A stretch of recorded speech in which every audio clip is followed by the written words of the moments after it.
MPC emails are one of the oldest online marketing tools that recruiters use, and they clearly have staying power. Want to know why? They work. In this video, we're going to cover exactly how to send out the best MPC emails in your industry. All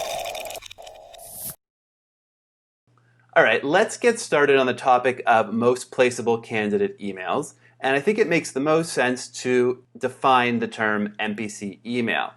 So what is an MPC email?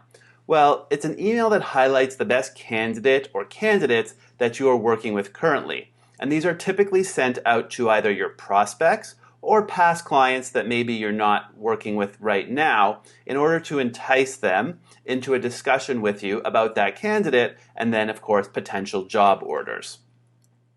So why would you send out an MPC email? Well, there's two reasons that I can think of for doing so. The first is that it allows you to stay engaged with your client audience.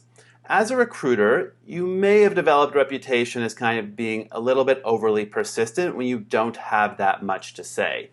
There's only so many newsletters you can send out or phone calls you can make trying to solicit new business, whereas an MPC email allows you to stay engaged while at the same time making sure that you have something meaningful to give.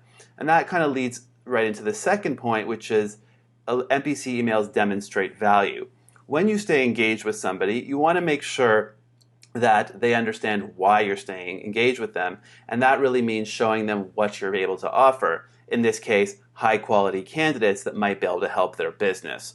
So the MPC email is kind of the perfect marketing tool for the recruiter to use. So let's talk about what are the keys to a good MPC email. Well, I think that there's really two elements here that you want to think about. First, you want to have a strong profile that mixes skills and benefits. Now some of this comes down to good writing, some of this comes down to good planning, meaning thinking about how to frame the candidate you're presenting in the best possible light and most effectively. And the second point is that you want to tease the candidate or candidates you're presenting. You don't want to give a complete resume here. It's really important that you give enough detail so that someone's going to want to talk to you, but not too much that they're going to reject the person for some minor detail that they think doesn't match what they're looking for. So here's an example, I think, of what would be a great MPC email. In a recent search, I found a salesperson that exceeded her quota last year by 35%. She was able to surpass her targets because she is excellent at cold calling and built strong automated processes to simplify her follow-ups. This is the person that would be ideal to expand your business either geographically or into a new industry. So you can see right off the bat, we're very direct. We explain right off in the first sentence, why is this person great?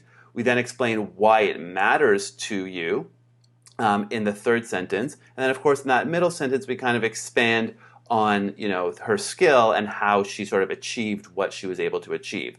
So really in 3 short sentences, we're able to pretty much summarize all of the value you would get from hiring this particular candidate.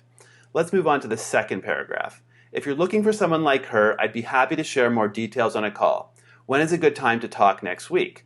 Alternatively, you can book some time directly in my calendar here. So what we're doing, first of all, is we're giving 2 options to talk. The person can just respond or book. Of course, they could also call the number in this email signature. We're also making clear, though, that we need to have a follow-up call here. What we don't want to do now is get back in an endless cycle of answering questions over email or perhaps sharing the full resume over email. That's not going to maximize the number of leads that you actually get to speak with on the phone and ultimately close. So you really want to move from this email to a phone call as quickly as possible. Of course, that may require you to push back on some objections that the person may have, but that's kind of the nature of the game. So let's move on to the last point, which some people ask me about. How can I find these high quality candidates? Well, if you have a job board on your site, they may come through that way.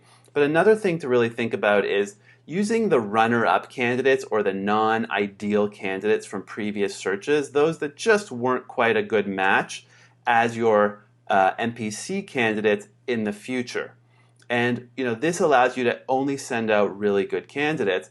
And what it also does is it lets you link the search process and the marketing process, which is kind of the ideal way to build a pipeline. What you want to do here is do your search, and then when the candidates that don't sort of get hired come out of that search, you then sort of put them into your marketing process in order to get new job orders. Then you get new job orders. Of course, that leads to new candidates, and you can kind of see how this is a really nice cycle. So, I highly recommend that you kind of try these out, try these ideas out, and, let me know if you have any success or if you have any questions. You can email me at zach@talentheromedia.com or post a comment below.